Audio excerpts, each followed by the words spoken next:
The reason we moved back to Albuquerque was to start a family, and I know you're a family man. So I guess, one of the questions I have is, being mayor, how is maybe becoming a father, or how does, being a dad, how does that affect your day-to-day being a mayor? Does it kind of give you a different vision on decisions, stuff like that? Look, everyone has their own experience and it's going to impact their job, and it's no different as mayor, but I think I have young kids, and so I think it particularly that really impacts, like, one is just the rhythm of the day. Like, I'm doing drop off in the morning, wife and I are constantly doing logistics with our kids, which, like most families are.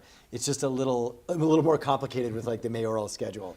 And, so far we have not left our kids at school yet. And we're already in 6th grade. So, we feel pretty good about that. But, and then they're in 2 different schools. So we're trying to figure that out. So there's a lot of that, and then if they play sports, it's a whole thing. It's just part of life. But what you notice, right, I'm definitely much more attuned to our schools. My kids are in public school, and just what's happening there, what the issues are.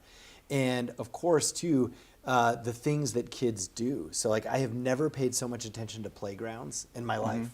I now know literally almost every park in the city. I think I've been to them all. That's great. And when I go, I'm like, yeah, this zip line's broken, and that slide my kid got stuck on, and this drinking fountain doesn't work. So all that stuff kind of comes together. But the other thing is events, like what kids enjoy about the city through their eyes is really fascinating. They're, at least, every kids are different, but, they do love the different festivals and things, but like the smaller ones. So they love like Balloon Fiesta, but it's more like the little community events that they really get Face into. painting, all that stuff, right? Yeah. The community center-based stuff? Totally. Yeah. Whether it's at our community centers or it's the different, like a smaller block party, different things that are happening downtown. They love that, especially when there's little kids sections and things like that. And even at the airport, they're the first ones to tell me, like, why don't you have a playground in the airport? That's a really good idea. And we're working on it, And so those things, you certainly notice it. But even things like gym space.